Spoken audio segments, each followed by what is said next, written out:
The boy stood at the edge of the road, his hands buried deep inside his pockets. They were empty. Not just empty of money, empty of hope, confidence, and answers. Every morning, he walked past the same shops. Bright lights, warm smiles. People buying things without thinking twice. And every morning, he felt smaller. His shoes were worn out. His shirt had been stitched so many times it barely remembered its original color. But the worst thing wasn't what he wore. It was what he carried inside. Hunger, not just for food, for a chance. His father had once said, "Money doesn't decide your worth." But the boy noticed money decided everything else. Who got respect? Who got heard? Who got opportunities? At school, he sat in the last row.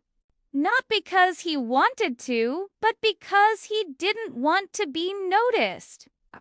When teachers asked about future dreams, the classroom filled with confident voices. Doctor, engineer, businessman.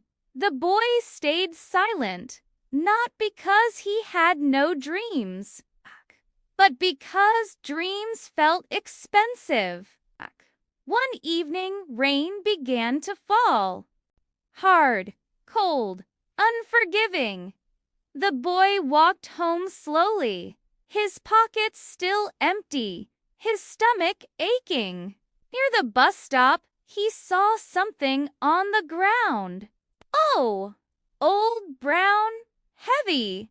For a moment, his heart raced. This could change everything. Food, new shoes, maybe even help at home. He opened it. Cash, more money than he had ever held in his life. Then he saw the ID. An old man's photo, wrinkled face, tired eyes. The boy looked around. No one was watching. His hands trembled. This was his chance, or so it felt.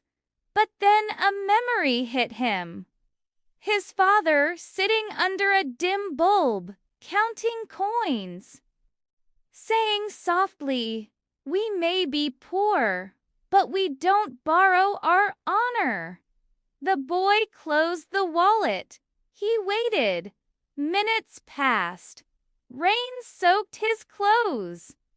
People ignored him like usual. Then an old man came running, panic written all over his face. "Have you seen a wallet?" he asked, breathless. The boy held it out. The man froze. Then his eyes filled with tears. "You have no idea," the man whispered. "That money. It was for my wife's medicine." He pressed a few notes into the boy's hand. The boy shook his head. "I don't want it." The old man looked at him carefully. Really looked. "You're richer than you think," he said. That night, the boy went to bed hungry. But something was different. His pockets were still empty, but his chest felt full. Days later, the same old man came to his school. He spoke to the principal. The boy was called to the office.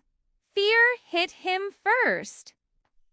Poor kids are used to bad news. But this time it was different. The man had connections. Small scholarship, books, a chance. Years passed. The boy studied harder than anyone else. Not because he was gifted, but because he remembered what empty pockets felt like. He failed. He stumbled. He doubted himself, but he never quit. One day, he stood in a suit he had bought with his own money. His pockets weren't empty anymore. But more importantly, neither was his heart.